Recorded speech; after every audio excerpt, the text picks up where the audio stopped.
অন্তর্বর্তী সরকারের গত ৮ মাসে বাংলাদেশের রাজনৈতিক অঙ্গনে এক ব্যতিক্রমধর্মী প্রবণতা লক্ষ্য করা যাচ্ছে।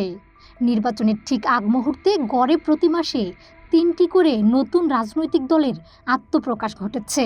নিউক্লিয়াস পার্টি, আমজনতার দল, সার্বভৌমত্ব আন্দোলন, জাতীয় বিপ্লবী পরিষদ সহ মোট ২৬টিরও বেশি নতুন রাজনৈতিক দল ও প্ল্যাটফর্মের উত্থান ঘটেছে এই সময়ে।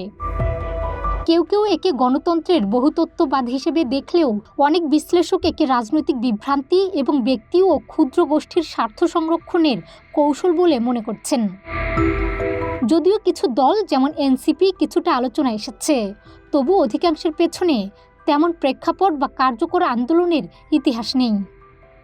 বিশ্লেষকরা মনে করেন এই প্রবণতা ভোটের রাজনীতি, প্রশাসনিক সুবিধা ও সম্ভাব্য জোট গঠনের উদ্দেশ্যেই তৈরি করা হচ্ছে।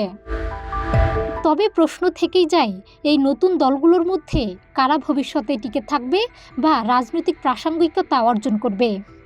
বিশ্লেষকরা বলছেন, রাজনীতি এখন অনেকের কাছে বিনিয়োগের মাধ্যম হয়ে দাঁড়িয়েছে।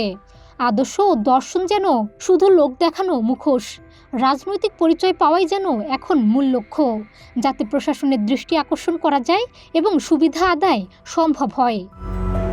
ডেসনি গ্রুপের সাবেক পরিচালক রফিকুল আমিনের দল গঠন তার উদাহরণ, যেখানে তিনি বলেছেন রাজনৈতিক লেবেল না থাকার কারণে তিনি জেল থেকে ছাড়া পাননি।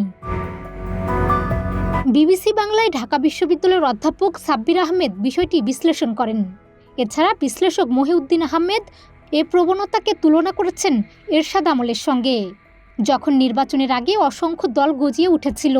তৎকালীন সরকার দেখাতে চেয়েছিল যে দেশে বহু দল নির্বাচনে আগ্রহী, যদিও বেশিরভাগ দলই ছিল কাগজে। সাধারণ নাগরিকদের দৃষ্টিতে এই দলগুলো অচেনা ও অপ্রাসঙ্গিক।